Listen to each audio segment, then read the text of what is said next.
Everyone in Chicago knew Vincent Caruso as the mafia boss you didn't cross. He built his empire through fear, loyalty, and a code that few understood. But one night at his nightclub, he met a woman who changed everything. Elena Marlowe wasn't looking for love, she was an undercover cop sent to bring him down. Vincent didn't know her real name or her mission. All he knew was that something about her pulled him in fast. What he didn't see coming was that the woman he was falling for was the one holding the key to his downfall. Vincent's power stretched across Chicago's South Side. His men controlled construction deals, smuggling routes, and political favors. To most, he was ruthless and untouchable, a man who got what he wanted without raising his voice.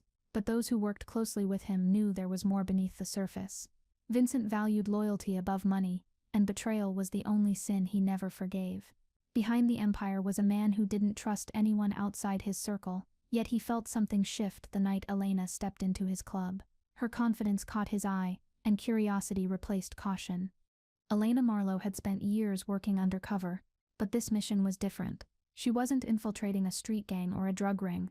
This was organized crime at its highest level. The task force had failed for years to pin down Vincent's financial web. Her job was to get inside and gather evidence, no matter how long it took. Her cover story as a marketing consultant gave her access to his businesses. She had studied every file, every rumor, every photograph of him, yet nothing prepared her for how disarming his quiet presence would be in person. Her first night at the Palisade, Vincent's main club, was meant to be simple observation. She walked through the crowd, noting who approached him, who stayed away, who whispered when he passed. Vincent noticed her within minutes, seated at the bar with calm poise, while most women tried to be noticed. He sent his right-hand man, Marco, to find out who she was. Marco returned saying she was a consultant, brought in by the owner. Vincent didn't believe in coincidence, but he liked people who didn't flinch under pressure. He decided to see for himself who she really was. Vincent invited her to his table, not with a smile but with a command. Elena met his gaze without hesitation. In that moment he saw something rare, someone who wasn't afraid of him. She talked about business expansion, not flattery. She suggested things that made sense, things he hadn't thought of. By the end of their conversation, Vincent was intrigued. He offered her a consulting deal on the spot. For Elena, it was the perfect in. For him, it was the beginning of something that neither understood yet, a partnership that would blur every line between danger and desire. The next morning, Elena met with her handler in a quiet cafe downtown. She shared everything she had learned so far, though it wasn't much yet. Her handler reminded her that Vincent Caruso wasn't just another target. He was the center of a network protected by loyalty and silence. They needed her to stay close, gain his trust, and document every meeting. Elena agreed, though her instincts already warned her that Vincent wasn't like the men she had taken down before. He wasn't reckless. He was careful, methodical, and dangerously intelligent, the kind of man who noticed everything. Vincent spent the following week testing her. He gave her access to small meetings, minor deals, and private business dinners. Each time she expected him to slip up or reveal something incriminating, but he never did. He spoke in coded terms, used intermediaries for risky work, and avoided drawing attention. What fascinated Elena most was how he treated people, firm but never cruel without reason. He was feared, yes, but respected even more. In those quiet moments observing him, she saw traces of a man who once had a conscience and perhaps still did, buried beneath years of survival. Vincent's right-hand man, Marco, remained suspicious. He had seen enough betrayals to know trust was expensive. He followed Elena discreetly, checking her background and tracking her movements. When he found nothing unusual, he still didn't relax. To him, anyone who appeared too perfect was hiding something. He warned Vincent not to get too close, but Vincent brushed it off. He said intuition mattered more than paperwork, and his intuition told him Elena was different.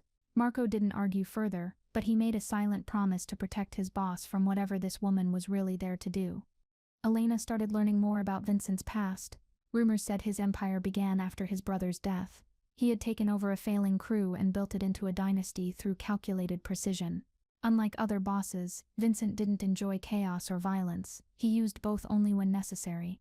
He donated anonymously to local schools and hospitals. It didn't excuse his crimes, but it complicated the picture she had built of him.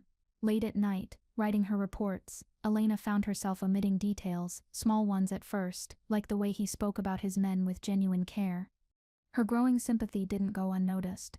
Her handler asked why her reports were becoming vague, and she blamed lack of evidence. In truth, she was no longer sure what to believe. Every rule of the job said never get emotionally involved, but Vincent wasn't like her past targets. He wasn't driven by greed or ego. There was a quiet sadness in him, something that drew her closer even when she tried to keep her distance. She told herself it was just part of the assignment, but deep down she already knew it wasn't that simple anymore.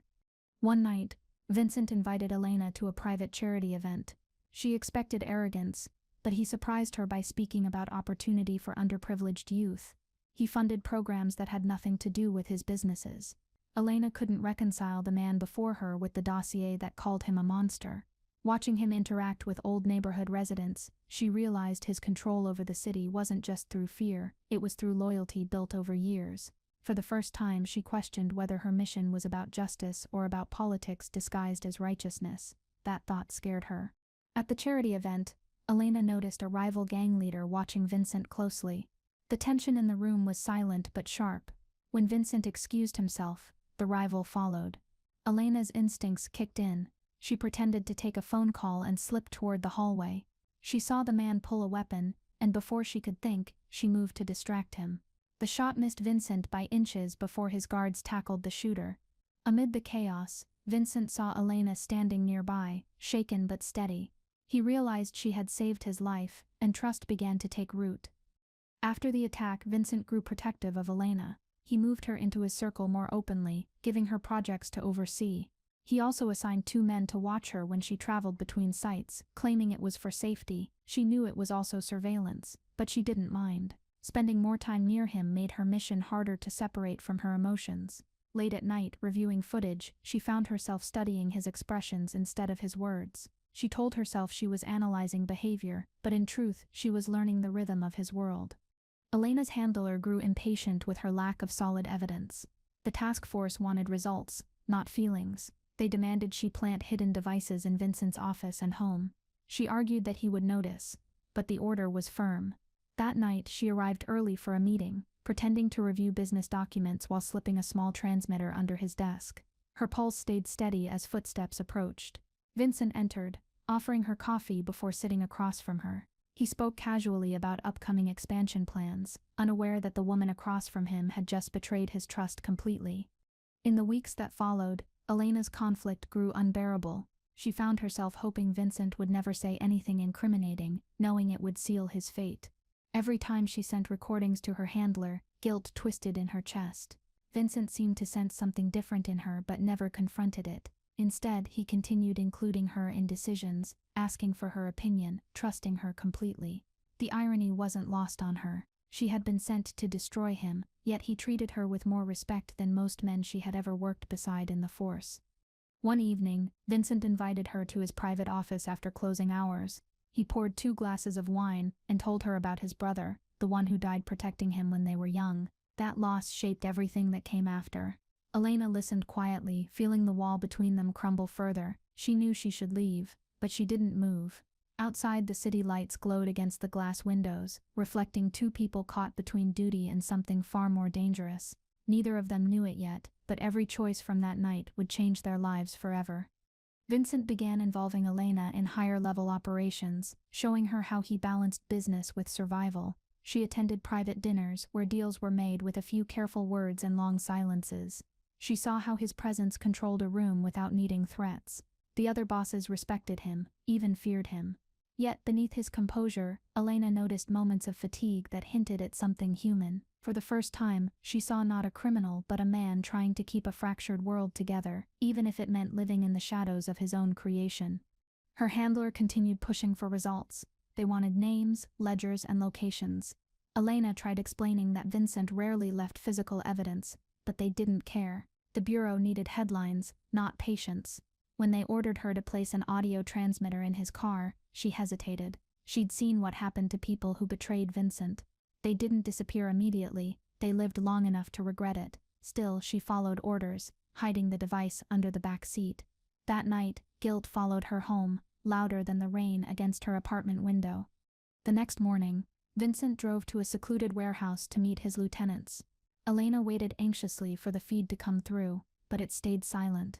Her handler accused her of sabotaging the device. She swore she hadn't, yet deep down, part of her was relieved. She didn't want to hear what might destroy the image of him she'd built in her mind. Later that day, Vincent mentioned he found something strange in his car, but brushed it off as a loose wire. She nodded, forcing a smile, praying that her trembling hands went unnoticed. A week later, a rival gang attacked one of Vincent's convoys outside the city. Several men were injured, and one was killed. Elena was there when the call came in. She watched as Vincent handled it with cold precision, giving orders calmly. His control over chaos fascinated her. He didn't shout or panic, he simply acted. When the situation was over, he checked on the wounded personally. Elena saw pain in his eyes that didn't match the reputation she'd read in files. The man she was supposed to trap seemed more loyal than half the officers she'd ever served with. The task force called an emergency meeting that night. They wanted to strike while Vincent's organization was vulnerable. Elena objected, saying the move would expose her cover. They didn't care. She was a pawn in a much bigger game. Leaving the meeting, she felt torn between two worlds that didn't trust her. When she met Vincent again, he thanked her for staying calm during the convoy attack. His gratitude cut deeper than any threat could. It reminded her of what was at stake, not just her mission, but something more personal she couldn't yet name. Before we continue, if you're still listening, please take a second to support this channel. It helps more than you think. Tap like, subscribe, and tell me in the comments where you're watching from so we can keep bringing stories like this one to life. Vincent began to open up more, sharing parts of his past he rarely mentioned. He told her about his brother's death during a gang crossfire years ago. It was the event that turned him into the man he became. He explained that he built his empire to prevent chaos, not cause it. Elena listened, understanding that somewhere along the line, his mission had become corrupted by necessity. She wanted to remind him that he wasn't beyond saving, but her job wasn't to fix him. It was to take him down, and that truth was starting to hurt. Elena's reports became inconsistent. She skipped updates, avoided calls, and ignored follow-ups. Her handler noticed immediately. They accused her of emotional compromise. She denied it, claiming she was maintaining cover. They didn't buy it. The Bureau ordered a review of her communications. Meanwhile, Vincent continued trusting her completely. He gave her access to confidential meetings and financial operations, believing she was the one person who understood him. Every time he looked at her, she felt the weight of her deception grow heavier. For the first time, she wondered who was really betraying whom. Marco, ever watchful, grew uneasy about how close Vincent had become to Elena. He'd seen this pattern before. Men who let feelings cloud judgment never survived in their world. He began keeping tabs on her discreetly, tracking her movements, timing her phone calls. One evening, he caught sight of her entering a cafe known for hosting federal agents. She only stayed 5 minutes, but that was enough to plant suspicion. Marco didn't confront Vincent yet. Instead, he began gathering proof, torn between loyalty to his boss and the need to protect him from whatever trap was forming. Vincent noticed Marco's unease and questioned him. Marco hesitated, saying he didn't trust how fast Elena had become part of their lives. Vincent dismissed it, claiming paranoia had no place in leadership. Yet the doubt lingered in his mind. He started testing Elena subtly, feeding her minor false information to see where it went. When none of it leaked, his faith in her returned. What he didn't know was that Elena had sensed the test and stayed silent. She understood the game he was playing, and it only pulled her deeper into a dangerous emotional bond. The task force shifted tactics. They wanted a full operation plan, including Vincent's schedule, contacts, and shipments. Elena's stomach sank, reading the list.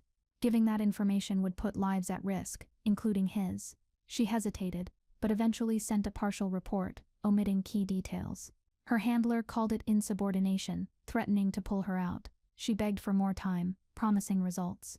Meanwhile, Vincent called her to join him for a dinner meeting. She went, her nerves tangled between fear and guilt. Each step she took toward him felt like walking deeper into a trap of her own making. At dinner, Vincent discussed his growing frustration with betrayal among associates. He mentioned cutting ties with men who talked to law enforcement. Elena froze, unsure if it was a warning or coincidence. He watched her reaction but said nothing. Instead, he poured her another glass of wine, saying loyalty was the only thing worth dying for. The words hit her like a confession she didn't deserve to hear.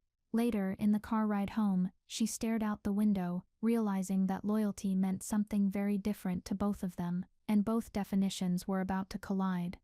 The next day, the task force announced a new operation, an undercover raid on one of Vincent's warehouses. They didn't tell Elena until the night before. She tried convincing them to wait, arguing innocent workers would be caught in the crossfire. They ignored her, seeing her as a liability.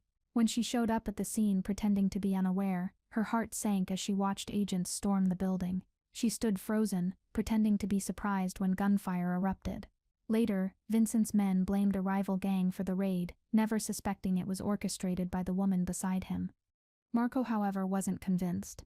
He noticed the raid occurred only hours after Elena's unplanned errand downtown. He mentioned it to Vincent, who grew quiet.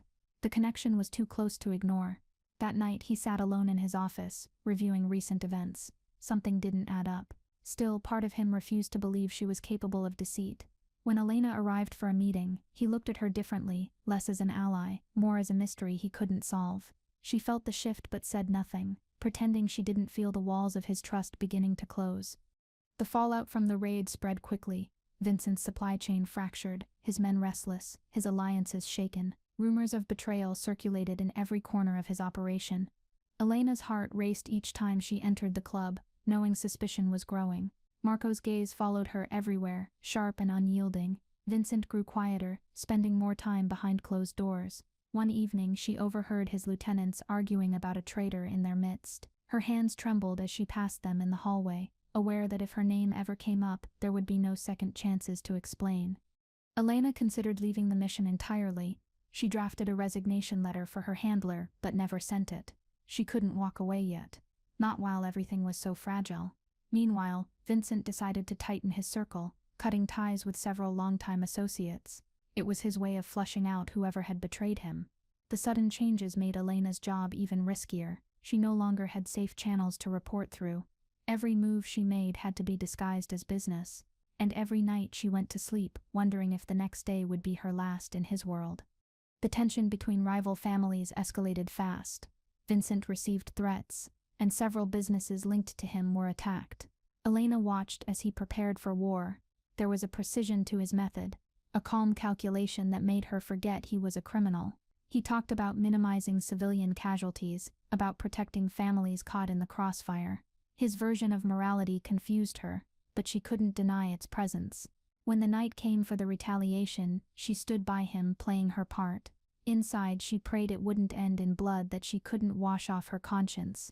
After the conflict, Vincent's crew celebrated their survival, but the victory felt hollow. Several men were dead, and others had disappeared.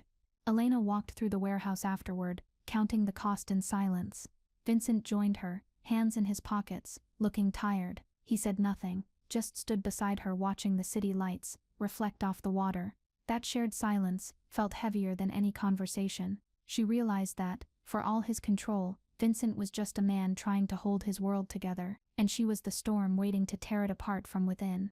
Her handler reached out again, furious that she hadn't delivered actionable evidence. They accused her of protecting the target. Elena insisted she was close to getting everything, but the truth was, she didn't know what side she was on anymore. They ordered her to finish it, either secure the evidence or be replaced. Knowing she was running out of time, Elena decided to take a risk. She would plant one final device, something that could give the Bureau what they needed, even if it meant exposing herself. She only hoped Vincent wouldn't notice before it was too late. Late one night, while Vincent was away at a meeting, Elena sneaked into his office. She found the hidden safe behind a framed photo of his brother.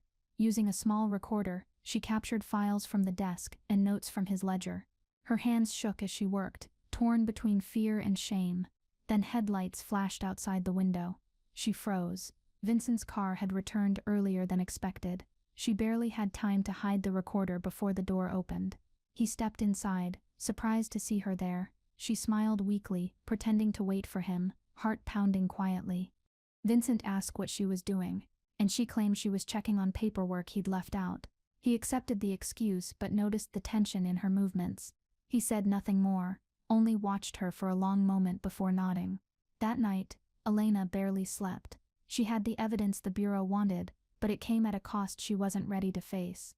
Her reflection in the mirror looked like a stranger, part cop, part accomplice. Somewhere between those two faces, she realized she was becoming someone she didn't recognize, someone who didn't know what justice meant anymore. The next morning, Vincent summoned his closest men, including Marco. He said there was a leak somewhere in their ranks, and he intended to find it. Elena stood nearby, pretending to take notes, her stomach tight with dread. Marco scanned the room, his eyes landing on her more than once. Vincent declared he would run a loyalty check, an audit of everyone's communications and finances.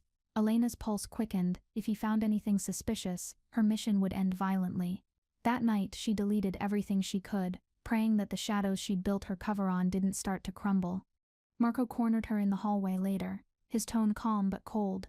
He asked simple questions that didn't sound like accusations, yet every one of them cut close to the truth. She kept her composure, answering steadily, but his stare lingered long after she walked away. Elena knew he was closing in. If Marco proved her betrayal, Vincent would never forgive her. That fear should have made her run, but it didn't. Instead, it made her want to protect Vincent even more, from the Bureau, from his enemies, and from the truth she could no longer hide much longer. Vincent noticed her unease but misread it as stress from the chaos around them. He asked her to take a few days off, offering to send her somewhere safe until things settled. She refused, saying she wanted to see the situation through. That answer impressed him, but also made him suspicious. Few people in his world volunteered for danger unless they had something to prove. Still, he let it go, not ready to believe she could ever harm him. For Vincent, trust wasn't blind, it was a gamble, and he had just bet everything on the wrong person. The tension reached its peak when Marco intercepted a coded message sent from Elena's phone to an untraceable address. He didn't confront her directly. Instead, he brought it to Vincent. Vincent's expression didn't change. As he read the transcript, he dismissed Marco, then sat in silence for a long time. Every instinct told him it couldn't be true, yet the evidence was there, cold and clear. He poured himself a drink, staring at the glass, as if it could explain the betrayal. For the first time in years he felt something he'd forgotten, doubt mixed with heartbreak. When Elena arrived at the club that night, Vincent was waiting in his office. The warmth she was used to seeing in his eyes was gone. He asked her how long she planned to stay in Chicago, his tone calm but unreadable. She said she hadn't thought about it. He nodded, poured her a drink, and said he was glad she came into his life. Then he excused himself, leaving her alone. She didn't know it yet, but outside that door, Vincent had already given the order to start verifying every detail of her past. Vincent couldn't sleep that night. He sat alone in his study, staring at old photos of his brother and the early days of his empire. The thought of betrayal from Elena felt impossible, yet his instincts warned otherwise. Marco's findings replayed in his mind like echoes he couldn't silence. By morning, he decided not to act until he knew the full truth. He wanted to believe she wasn't like the rest. But in his world, trust was never given freely, and every time he ignored a warning, it had cost him someone he cared about. Elena met with her handler early that day. She was told the operation was nearing its end. The Bureau had enough partial evidence to proceed, but they wanted her to stay until Vincent's next shipment deal. That would be the final nail. She agreed but felt an emptiness growing inside. Each time she looked at Vincent, she saw the man behind the empire, the one she'd come to care for. She wondered if her handlers ever understood that people weren't just files or statistics. Some choices left scars no court verdict could ever erase. Vincent invited Elena to his childhood home on the outskirts of the city. It wasn't a lavish mansion, just a modest brick house where memories still lived. He told her stories about his mother and the small garden his brother once tended. She listened quietly, realizing how deeply loss had shaped him. The house wasn't guarded like his properties. It felt vulnerable, almost sacred. For Vincent, bringing her there meant something real. For Elena, it was the moment she knew she couldn't lie to him forever. Yet she also knew the truth would destroy them both. As they drove back into the city, Vincent received a call about a potential betrayal inside his crew. He didn't mention it to her, but his tone shifted. The warmth she'd seen earlier hardened again. He told her he needed to handle some matters alone, and asked her to stay away from the club for a few days. Elena agreed, pretending not to notice the change, but as she walked away from him that night, she sensed the beginning of something dangerous.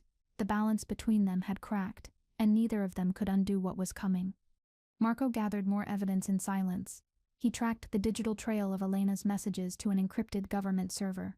When he brought the proof to Vincent, he didn't gloat. He looked tired. Vincent read the documents carefully, face unreadable. After a long pause, he told Marco to keep it between them until he decided what to do. Marco nodded, respecting the restraint. Deep down, he knew Vincent's hesitation meant something more than strategy. It meant the rumors were true. Vincent cared about her, even if it meant risking his empire for one final chance to believe in something good. The next evening, Elena received an anonymous message warning her to disappear. It didn't come from her handler or the bureau. The number was untraceable, but she recognized the writing style. It was Marco. The message said Vincent knew everything. Fear gripped her, but she refused to run. If Vincent was going to confront her, she wanted to face him herself. She deleted the message, packed her files, and drove toward his safe house on the river. The city lights blurred past her windshield as she prepared for a meeting that could either save or end her life. Vincent waited at the safe house, the same place he had used for years during crises. A storm rolled over the skyline, thunder echoing in the distance. He had a gun on the table, untouched. When Elena arrived, he didn't stand. He asked her one question: why? She didn't deny it. She told him everything, from the moment she joined the mission to the night she first doubted it. He listened quietly, no anger in his face, only disappointment. When she finished, he looked away, saying her honesty came too late. Outside, the rain kept falling like the world itself had stopped. Elena begged him to understand that she never intended to destroy him. She said the mission was supposed to be about justice, but she no longer knew what that meant. Vincent stayed silent for a long time before standing. He told her she should leave before his men arrived. She refused, saying she wasn't afraid anymore. His expression softened for a moment, then hardened again. He walked to the window, back turned, and said she had broken something that couldn't be repaired. The sound of approaching cars filled the night, signaling that time had run out for both of them. Headlights cut through the rain as multiple vehicles approached the safe house. Elena looked out and recognized one of them. It belonged to the rival gang that had been threatening Vincent for months. Someone had tipped them off about his location. She grabbed Vincent's arm, telling him they weren't here for her. The realization hit him instantly. The betrayal wasn't just personal, it was strategic. Marco had leaked the meeting, assuming she would lead them to Vincent. Now both of them were targets, trapped between enemies from every side. Vincent reached for the gun, his calm returning like armor. The first bullet shattered the windows, and chaos filled the room. Vincent pulled Elena behind a concrete pillar, returning fire with sharp precision. She covered his flank, years of police training kicking in instinctively. The two of them fought as one, defending the only thing they both had left: survival. When the noise finally died down, several attackers lay motionless outside. Vincent's shoulder was bleeding, but he barely noticed. He turned to Elena, breathing hard, realizing that despite everything, she hadn't run. In that moment, her loyalty was the only truth that mattered, even if it came too late. They escaped through a service tunnel under the house, emerging near the riverbank. Vincent leaned against the wall, blood soaking through his jacket. Elena tore part of her sleeve to press against the wound. He let her help, saying nothing. In the silence, they both understood that their choices had changed everything. She had betrayed him, but she had also saved him. He had every reason to end her life, yet he couldn't bring himself to do it. The line between love and survival blurred into something unrecognizable as they disappeared into the city shadows together. Elena drove through the empty streets, unsure where to go. Vincent gave directions to an old motel outside the city, a place so forgotten it barely existed. When they arrived, she helped him inside, cleaning the wound with shaking hands. He watched her quietly, eyes unreadable. She told him she'd turn herself in once he was safe, but he laughed softly, saying no one was safe anymore. Not her, not him, not anyone caught between the law and loyalty. The world they had built was collapsing, and neither of them could stop it from falling apart. While Vincent rested, Elena stepped outside to call her handler. She reported the ambush, hoping for extraction. Instead, the handler accused her of compromising the mission. They said she was no longer an asset but a liability. Shocked, she realized the bureau had abandoned her. When she returned to the room, Vincent was awake, watching her. He didn't ask what was said. He already knew. He told her the world she trusted had just shown its true face. For the first time, she understood what it felt like to be disposable, and the realization broke something inside her. The next morning, they planned to leave the city. Vincent had one goal left: to protect what remained of his family and dismantle the rival gangs before vanishing for good. Elena offered to help him, not as an officer but as someone who owed him her life. He didn't agree or refuse. He simply said she could stay until it was over. Together they packed what little they had and set out toward the outskirts where his remaining allies waited. The air between them was heavy, filled with words neither dared to speak but both understood deeply. Vincent's safe house in the countryside was quiet and cold. They stayed hidden, planning their next move. Elena noticed the change in him. He was distant, guarded, calculating. Yet there were moments when his eyes softened, when he looked at her like he was searching for a reason to forgive. At night she watched him draw maps and write lists, rebuilding his empire one last time before letting it go. She wanted to believe redemption was possible, but she also knew too much blood had been spilled for either of them to walk away clean. Marco found them 3 days later. He arrived unarmed, alone, saying he only wanted to talk. Vincent didn't trust him, but let him in. Marco confessed that he had leaked the location to force the truth out of Elena, not realizing it would attract enemies. He said the betrayal had gone further. The rival gangs were now working with corrupt officers to destroy them both.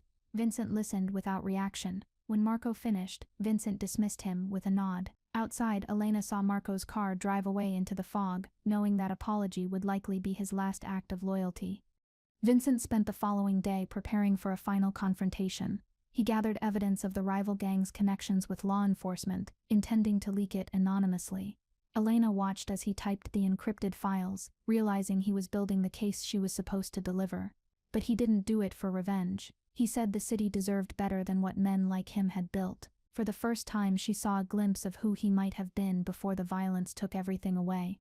It wasn't redemption, but it was something close to it. The night before the operation, Elena couldn't sleep. She sat outside under the dim porch light, replaying everything that had happened.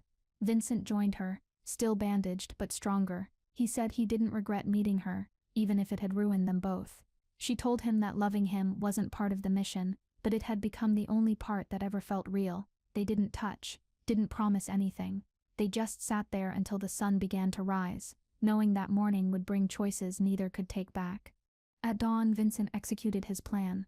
He sent the files through a secure channel to anonymous journalists, exposing the alliance between gangs and corrupt officers.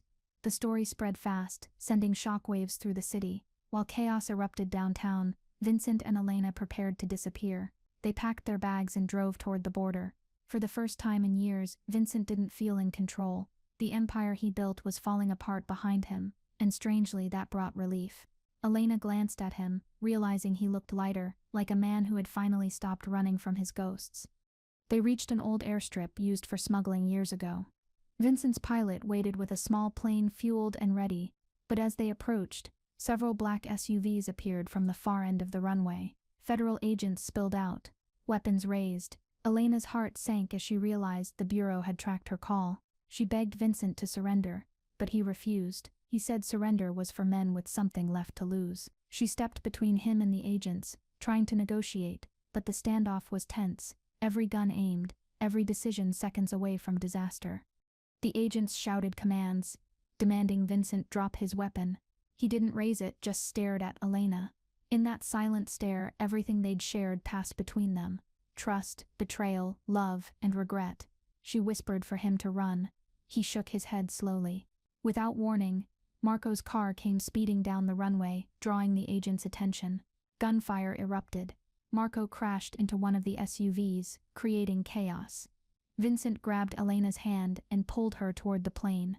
They climbed aboard as bullets struck the metal body, and the engines roared to life in a cloud of dust and noise. The plane lifted into the sky just as the sun broke over the horizon. Below them, the chaos shrank into distance. Vincent leaned back, blood seeping from a graze on his arm. Elena sat beside him, heart racing, realizing they were truly fugitives now. For once there were no sides left, no mafia, no police, only two people trying to survive what they had created. As the city faded behind the clouds, she wondered whether freedom was really possible, or if they had simply traded one kind of prison for another. They landed hours later in a small rural airstrip across the border.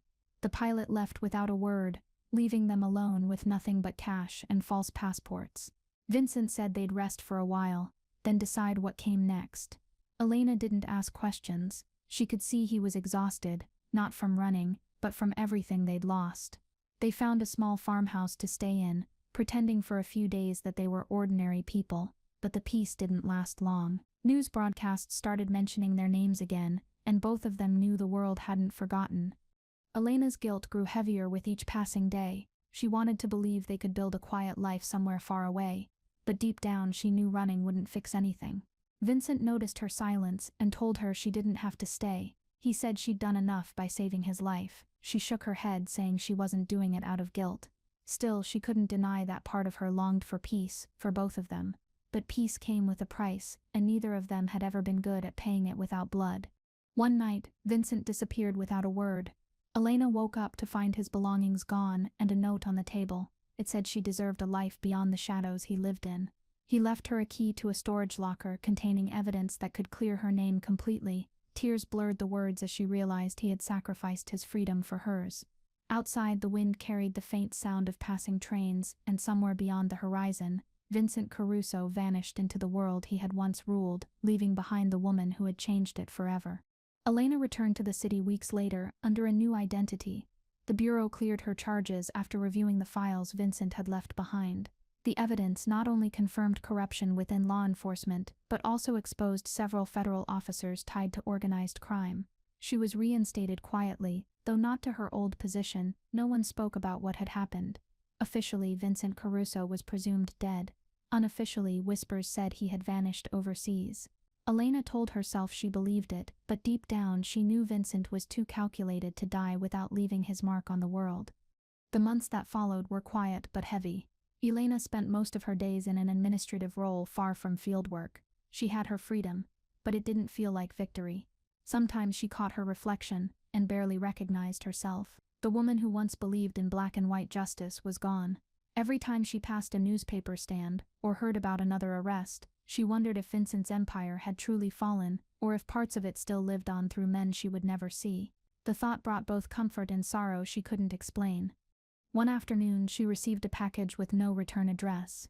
Inside was a silver lighter engraved with the letter V. She stared at it for a long time, unsure whether to smile or cry. It was a message, simple, unmistakable. Vincent was alive. That realization hit her like a wave of relief and loss, all at once. He hadn't forgotten her, but he was reminding her to move on. She placed the lighter in her desk drawer, next to her badge, both symbols of two lives she could never fully separate, no matter how hard she tried. Meanwhile, in a small port city far from Chicago, Vincent built a quiet existence under a new name. He ran a logistics company that handled exports for small businesses. No one there knew who he really was. He kept to himself, speaking little, watching the world pass from the shadows. He had learned to live without control, without power, without fear. Sometimes when ships left the harbor at dawn, he imagined Elena standing somewhere across the water, watching the same sunrise. It was the only connection he allowed himself to keep from the life he left behind. The world slowly adjusted to his absence. His empire dissolved piece by piece, divided among smaller gangs until none carried his name. Yet, in quiet ways, his influence remained. Neighborhoods he once controlled were calmer now. Illegal money gave way to legitimate businesses. People whispered that maybe Vincent had planned it that way, to end the cycle rather than fuel it. Elena wondered the same whenever she read crime reports. She suspected he hadn't disappeared out of fear, but out of purpose. Maybe he was building something new, something that didn't need blood to survive. Elena tried to rebuild her own life. She moved into a modest apartment near the lake, far from her old neighborhood. She volunteered at outreach programs for victims of organized crime, trying to balance the scales in her own way.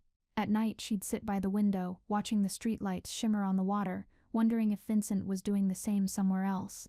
Despite everything, she didn't regret meeting him. Some stories don't end in happiness, but they change the way you see the world, and she knew that was exactly what he had done to her. A year passed before she heard his name again. A journalist investigating the fall of Chicago's crime families mentioned an anonymous source who provided evidence that dismantled several criminal alliances. The description matched Vincent's style: precise, quiet, effective.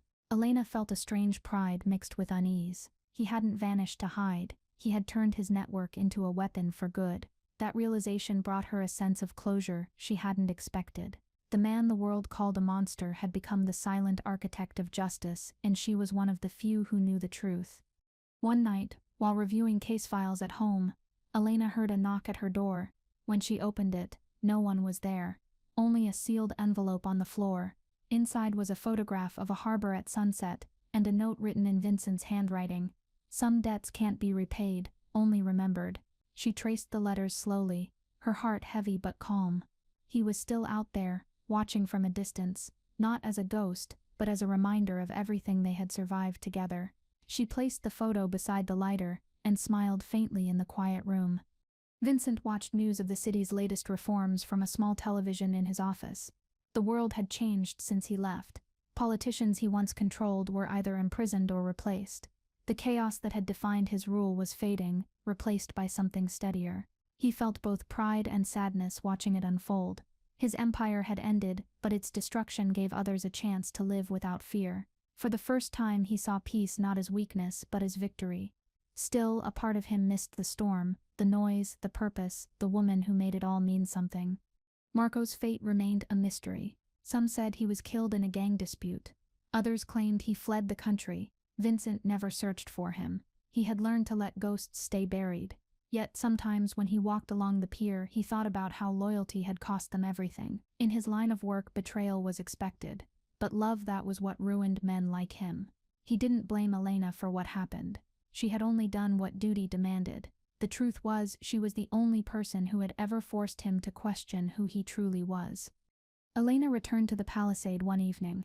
The club had been remodeled and renamed under new ownership. The music was softer now, the lighting brighter. She sat at the bar where she first met Vincent, remembering how it all began. No one there recognized her, and she preferred it that way. For a brief moment she imagined him walking through the door, offering his quiet smile and watchful eyes. But that was another life. She paid her bill and left, the sound of laughter behind her, reminding her that some places only exist as memories once you've outgrown them. Outside, rain began to fall, just like the night they first met. Elena walked without an umbrella, letting it wash over her. The city felt cleaner somehow, freer. Maybe that was Vincent's legacy, the quiet restoration of balance through chaos. She smiled at the thought. When she reached her car, she noticed another envelope on the windshield. Inside was a plane ticket to Italy, and a note that read, "For when you're ready to see where it all started." She looked around, half expecting to see him, but the street was empty. The decision would be hers alone this time. Weeks passed before she finally used the ticket. The plane landed in a small coastal town in southern Italy, far from the crowded tourist routes. The air smelled of salt and fresh bread, and the people greeted her with warmth. She wandered through narrow streets until she found a small cafe by the water. The waiter handed her a folded note before she could order. It said, "He stops here every morning." Her hands trembled slightly as she looked toward the pier, unsure whether she was ready to face the man who had rewritten every rule she once believed in. Vincent sat at his usual table overlooking the harbor, unaware she was there. His hair was shorter now, streaked with gray, his posture more relaxed. When Elena saw him, she didn't rush forward or call out. She simply watched him sip his coffee, looking content in a way she'd never seen before. After a few minutes, he looked up and saw her. Their eyes met across the distance, and time seemed to pause. There were no words needed. Everything that mattered was already known between them, buried beneath the weight of everything they had survived. He stood, walked over, and offered a quiet nod as if greeting an old friend rather than a ghost from the past. They sat together, neither mentioning the years that had passed. Vincent asked about her life, and she told him the truth, that she was done chasing criminals and ghosts. He smiled faintly, saying that maybe they had both earned peace after all. The conversation felt easy, natural, as though no blood had ever been spilled between them.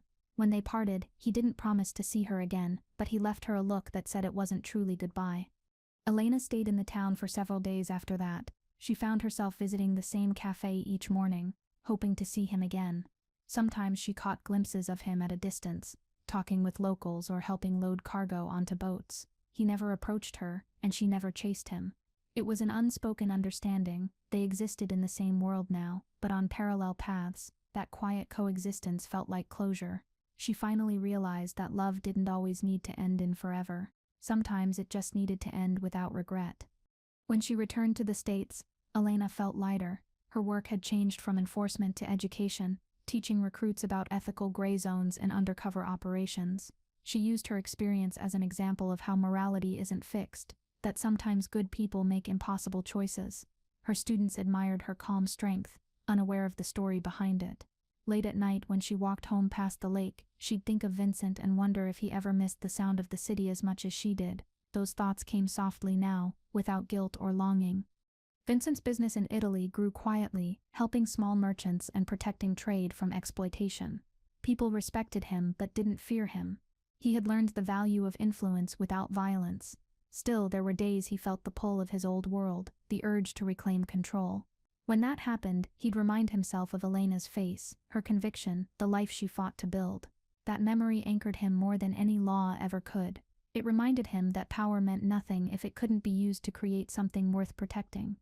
Years passed, and both found their rhythm in lives built on redemption rather than ambition. The city that once bled under Vincent's rule became stronger, and the people he left behind adapted. Elena's name resurfaced occasionally in articles about criminal reform programs, and Vincent would quietly read them, proud but distant. He knew approaching her again would undo the peace they had both earned. Some stories, he realized, didn't need a new chapter. They just needed to be remembered as they were, a balance of love, betrayal, and forgiveness that neither of them would ever truly escape. One winter evening, Elena received another letter. It contained no words, only a pressed white lily inside. She didn't need to guess who it was from. The gesture said enough. Vincent was alive, and somewhere far away, he was still thinking of her. She placed the flower between the pages of her journal and closed it softly. It wasn't a message asking her to return, it was a reminder that she already had her answer. Love didn't always need to be loud or constant. Sometimes it just needed to exist quietly, even if only in memory. Vincent grew older, his hair silvering with the years. He spent more time alone, content with the stillness of a life he once thought impossible. Occasionally people from his past would appear, asking for guidance or favors, and he'd help them, never asking for repayment. The world had changed around him, but he no longer felt the need to control it. Each morning he walked to the harbor, watching the sunrise just as he used to watch the city lights. It reminded him that peace wasn't something given, it was something earned, often through pain. Elena's health began to fade slightly with age, but her mind remained sharp. She wrote essays and spoke at universities, her insights shaping a new generation of law enforcement. Students often asked if she'd ever loved anyone during her career. She would smile and say yes, but not in the way they imagined.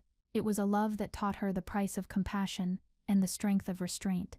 She never mentioned names, but those who listened closely could sense that her story carried more truth than any textbook ever could. Vincent's legacy continued quietly in unexpected ways. The small ports he managed turned into thriving communities, and the charities he funded under aliases grew across Europe. He never took credit, preferring anonymity.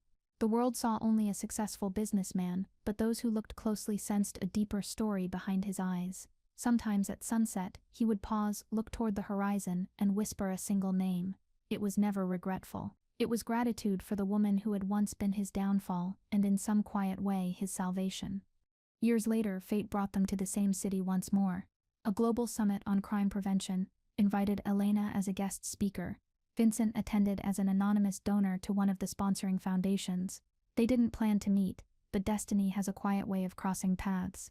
She saw him across the ballroom, older but unmistakable. Their eyes met only briefly, a shared recognition of everything left unsaid.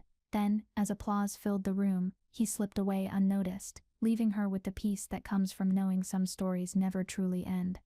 That night, Elena walked through the city streets alone, feeling the cool air on her skin. The skyline shimmered above her, reflecting in the quiet river. She thought about how far they had both come from the people they once were. She didn't need closure anymore. She had already found it in the spaces between silence and memory. Somewhere out there, she knew Vincent was doing the same, living quietly, remembering softly. And as she watched the lights fade into the night, she whispered a silent thank you for the love that had rewritten both their fates forever. After the summit, Elena returned home with a quiet sense of fulfillment. She didn't know if she would ever see Vincent again, but the look they shared across the room had been enough. It said everything words couldn't. She poured herself a cup of tea and sat by the window, reflecting on how much life had changed. The past no longer felt like a wound, just a scar that reminded her of who she had become. The world outside moved on, and for the first time in years, she felt completely at peace with where she was. Vincent left the city the next morning, taking an early train back to the coast. As the countryside passed by, he thought about how different his life had become. The man who once ruled through power and fear now lived through quiet purpose. He had wealth still, but it meant nothing compared to the freedom he'd earned. He smiled faintly, remembering Elena's voice during her speech, strong and steady. She had found her redemption in truth. He had found his in silence. That balance was enough for him, even if their paths would never fully cross again. Back in Chicago, Elena visited her father's grave. He had been a police officer too, one who taught her that justice was black and white. Standing there, she realized how much she had outgrown that belief. She placed a single white lily beside the headstone, the same kind Vincent once sent her. It wasn't forgiveness she sought, but understanding. She whispered that sometimes doing the right thing means walking through the gray areas, and maybe that's what he never understood. As she walked away, the wind carried the faint smell of rain, just like the night her story began. Vincent returned to his small villa overlooking the sea. The staff greeted him warmly, unaware of the man he used to be. He spent his days reading, tending to the garden, and helping local fishermen with small disputes. Life had become simple, but not empty. Every now and then he'd open an old notebook filled with names, some crossed out, others left untouched. It was a list of debts, those he had settled, and those he never could. At the very bottom, one name remained uncrossed: Elena. Not because she owed him, but because she was the only one he couldn't forget. Over time, Vincent's name faded from the underworld completely. New figures rose, new stories spread, but none matched his legacy. His way of doing things, quiet, disciplined, strategic, became myth among those who studied the city's past. For Elena, his story lived differently. She mentioned him only once in a private journal entry, writing that love can't always save someone, but it can make them remember what saving means. She kept that page folded, never letting anyone read it. Some stories, she believed, weren't meant to be told. They were meant to be carried quietly, like a heartbeat that never stops. The years moved quickly. Elena retired from active work, devoting her time to community programs that helped reintegrate former convicts into society. She believed people could change if given a real chance. It was a belief born from experience, from a man who had proved that redemption wasn't a fantasy. Sometimes she'd see the faces of her students and think of Vincent's eyes, watchful, steady, filled with the weight of choice. She didn't dwell on the past, but it lived inside her, not as regret, but as a quiet reminder that no one is ever beyond forgiveness. Vincent's health began to decline. The years of tension, sleepless nights, and hidden guilt caught up to him. Doctors urged him to rest, but he continued his daily walks along the docks. The locals often saw him staring at the horizon, lost in thought. To them he was a kind old man, with a mysterious past. They didn't know that beneath that calm exterior lived a man who had once been feared by nations. He didn't fear death anymore. What frightened him most was the thought of leaving this world without making sure Elena truly knew what she meant to him. One evening, Vincent sat at his desk and began to write. The letter wasn't meant to explain or apologize.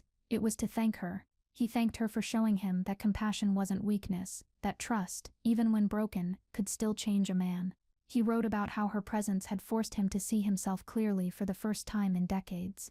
When he finished, he sealed the letter and addressed it to her last known workplace. Then he walked it to the post office himself, feeling lighter with every step. The act felt like a quiet farewell. Weeks later, Elena received a letter. The handwriting stopped her cold before she even opened it. She sat down and read it slowly, every word hitting like a breath she didn't know she'd been holding. Vincent didn't say where he was, only that he had finally found peace. He ended the letter with a simple line: "Some love stories aren't meant to be lived forever, they're meant to live inside us." Tears filled her eyes, not from sadness, but from gratitude. She realized then that closure doesn't come from endings. It comes from understanding the meaning behind them.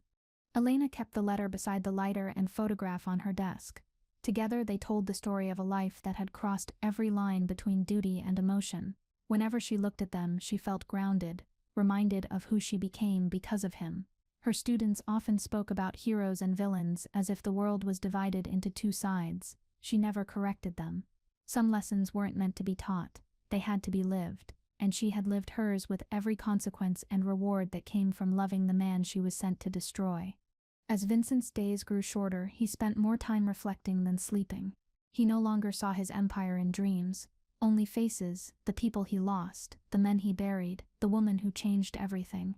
He didn't fear dying alone, he feared being remembered for the wrong things. One morning he sat on the pier and watched fishermen prepare their nets. The sun rose behind him, painting the water gold. In that moment he felt something he hadn't in years: stillness. It was the feeling he'd chased through violence and power, but only found through surrender. Elena traveled to New York for a conference that honored retired officers for service beyond the line of duty. She was surprised to be included. During her speech, she spoke about the importance of empathy and justice. She told the audience that every decision they make shapes not just lives, but souls. The room fell silent as she paused, eyes glistening. She didn't mention names, but her voice softened when she said, "Sometimes we meet people who remind us that change begins when we stop seeing enemies and start seeing humans." The applause that followed felt like a closing chapter. That same night, across the ocean, Vincent passed away peacefully in his sleep. His staff found him seated by the window, facing the sea, a faint smile on his face. On the desk beside him was an empty glass of wine and a photograph of Chicago at night. The news of his death never reached headlines. There was no announcement, no investigation. He was buried quietly on a hill overlooking the harbor. Locals attended the funeral without knowing who he truly was, just that he had been kind, generous, and calm, a man who seemed to carry the world's weight gracefully. A few weeks later, Elena received another envelope, sent before his death. Inside was a key and a short note that read, "For the place where it all began." She knew exactly what it meant. She returned to Chicago, visiting the old site of the Palisade, now converted into a restaurant. Using the key, she unlocked a small safe in the basement. Inside were ledgers, old photos, and a letter addressed to her. In it, Vincent left instructions to donate the building's profits to victims of organized crime. Even in death, he found a way to make amends. Elena followed through with his wishes, ensuring the funds were redirected to the families who had once suffered because of him. When the paperwork was done, she stood alone in the empty basement, feeling his presence in the quiet. The walls that once echoed with whispers of deals and danger now held peace. She smiled, realizing that maybe redemption wasn't about erasing the past, but transforming it into something that healed. She whispered a quiet thank you and walked outside, where sunlight filtered through the windows like a silent blessing over everything they had both endured. Years continued to pass, and Chicago evolved beyond the world they once knew. The city healed in small ways, through kindness that replaced fear. Elena's story became an unspoken legend among younger officers. No one knew the details, only that she once fell for a man she was supposed to arrest. She never confirmed or denied it.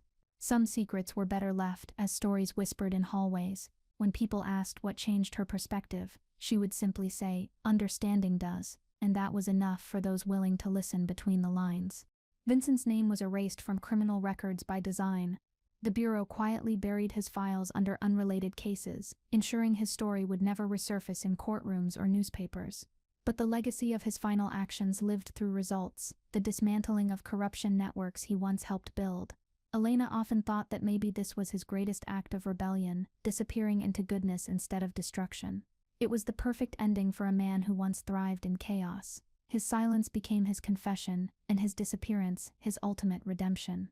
Elena retired from public life completely after her 70th birthday. She moved to a quiet coastal town, living in a small cottage surrounded by flowers. Each morning she'd sit by the porch with a cup of coffee, listening to the ocean.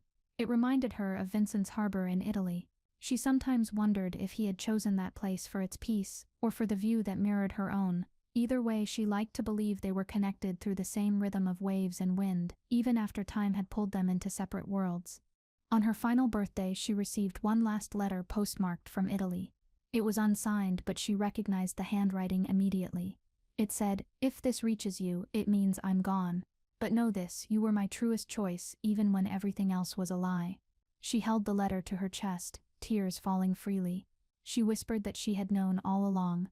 That night, she placed the letter beside the old lighter and photograph, completing the story of two souls who never needed forever to make their love timeless. It was perfect in its imperfection. The next morning, neighbors found Elena peacefully asleep in her chair, sunlight pouring across her face.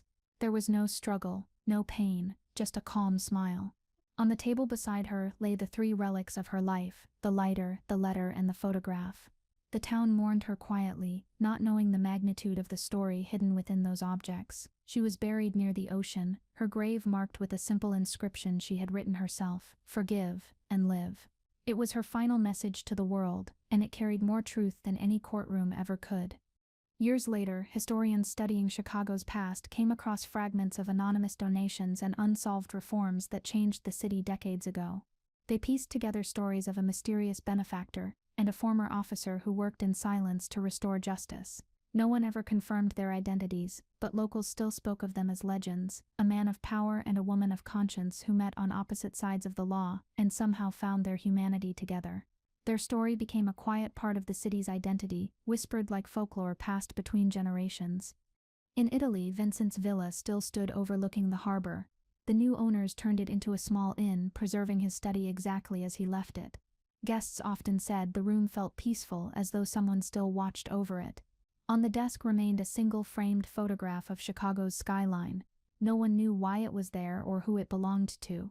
But those who stayed long enough always said the place carried a strange sense of closure, like it held the final chapter of a story that ended the right way, even if no one knew how.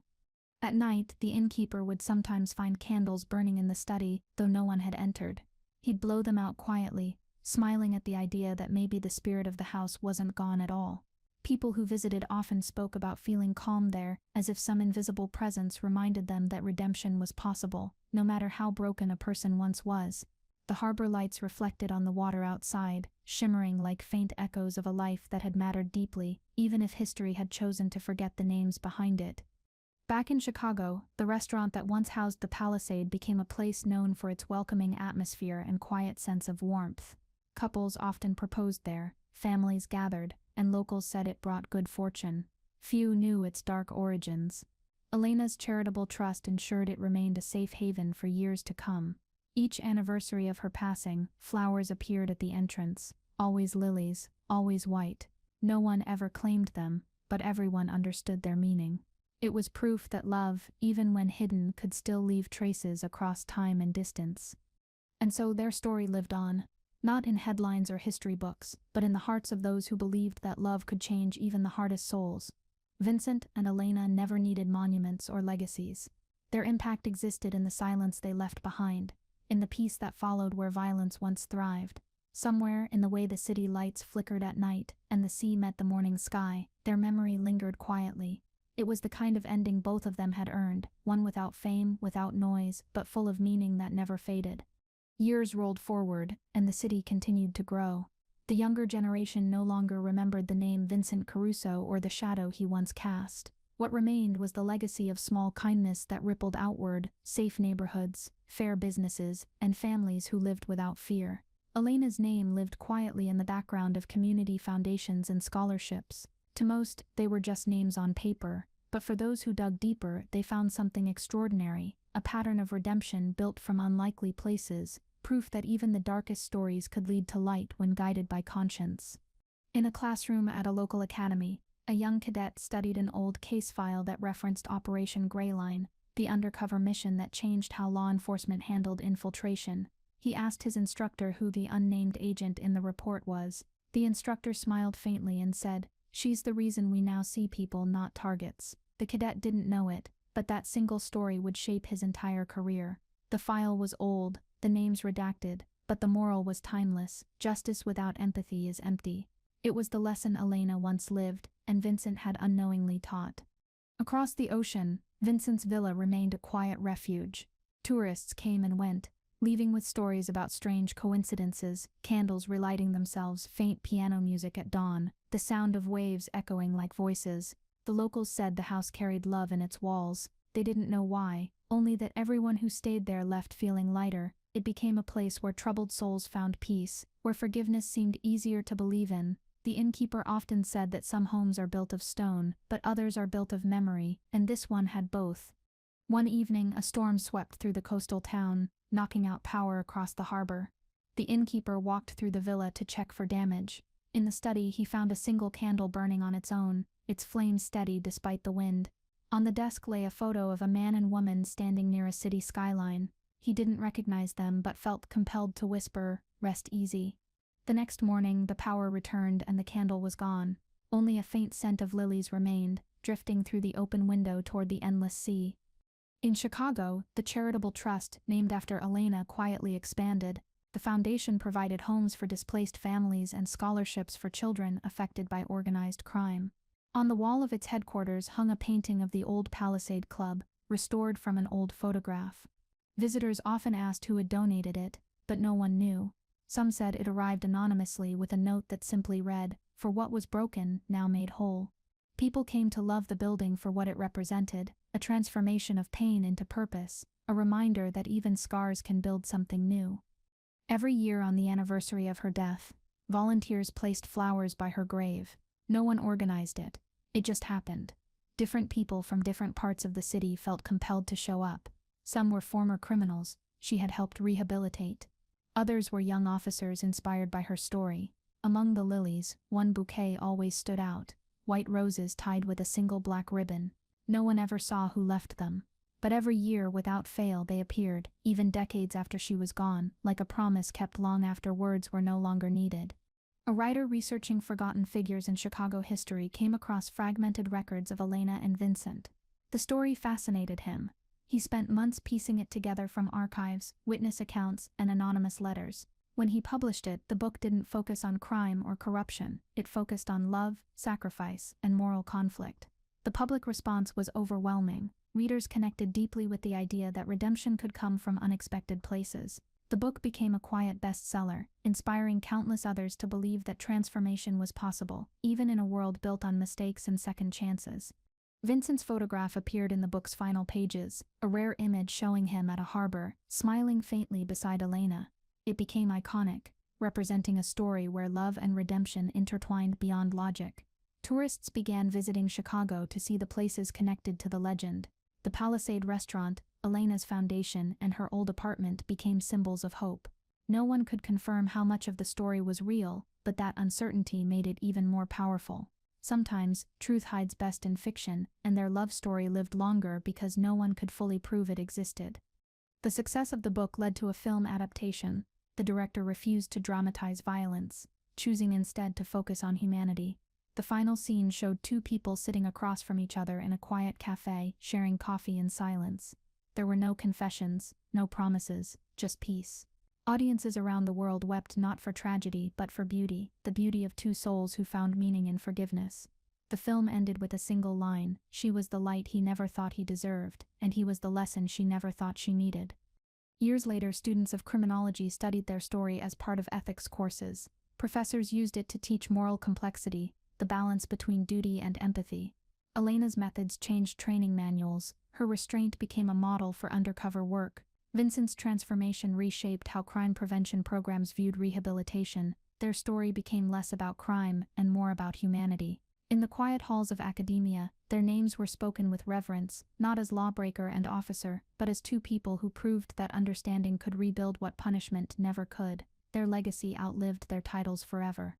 In a small museum exhibit about Chicago's history, an elderly visitor stopped before a display featuring a lighter, a letter, and a faded photograph. The plaque didn't list names, only the words "anonymous contributions to peace." The visitor smiled, tears forming quietly. He recognized them. Even after all these years, he whispered, "They did it," and turned to leave, his steps slow but steady. The museum staff never learned who he was, but when they checked the guest book later, they found an unsigned message written in neat, firm handwriting: "Love redeems everything, even time." Generations passed, and their story became legend.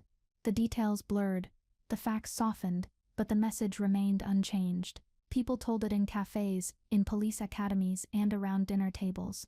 It wasn't about names anymore. It was about faith and change. It reminded listeners that even the most hardened hearts could find their way back to goodness. No one knew the full truth, and that was fine. What mattered was the feeling the story left behind, the quiet assurance that love, no matter how impossible, always leaves the world better than it found it. Somewhere, deep in the archives of a forgotten library, a box sat unopened for decades. Inside were handwritten notes, personal letters, and a journal belonging to Elena. The pages spoke of her undercover mission, her moral struggle, and the man she had fallen for. The handwriting faded with time, but the words still carried weight. The final entry read, "If forgiveness can outlive guilt, then maybe love can outlive us both." When archivists finally discovered it, they decided not to publish the journal, preserving it instead as a silent tribute to a love story the world wasn't ready to explain. In Italy, storms occasionally swept across the coastline, shaking the old villa but never breaking it. Locals believed the house was protected. During one such storm, lightning struck nearby, illuminating the study window. Passers-by swore they saw two silhouettes standing together inside, a man and a woman, motionless, watching the waves. When they rushed to check, the room was empty. Still, they left flowers at the door afterward, whispering thanks for whatever unseen peace lingered within those walls. Whether it was memory or spirit, the love that once lived there refused to fade. A century later, the story resurfaced again. A historian published a detailed article about two unnamed figures, a crime lord who vanished and an undercover officer who defied orders. The article reignited curiosity worldwide. People debated whether the tale was real or romanticized, but one fact remained: no evidence of their true identities ever surfaced. That mystery kept the legend alive, bridging generations. It wasn't about uncovering truth anymore, it was about believing that such transformation was possible. Their story had become timeless, an echo that continued to remind people that redemption doesn't die, it evolves. The historian's article led to the restoration of the Palisade's old foundations, turning it into a historical landmark. Inside, one wall displayed a mural depicting two figures in silhouette beneath a city skyline. The inscription beneath it read, "Love changes what law cannot." Visitors left notes, poems, and photographs, each inspired by the story. The restaurant became more than a landmark. It became a symbol of compassion born from conflict. Couples proposed there, officers swore oaths there, and lives intertwined around a legend that had long outlived the people who inspired it. Every decade, the city held a memorial event celebrating acts of redemption. They called it the Caruso Award, named anonymously after the mysterious benefactor who had once helped rebuild neighborhoods destroyed by crime. Elena's foundation sponsored it silently. No one connected the two names, yet the symbolism was undeniable. Each year, a moment of silence was observed for those who had crossed moral lines and still found their way back. During those moments, the city lights dimmed slightly, as though honoring the balance between darkness and grace that once defined two intertwined lives.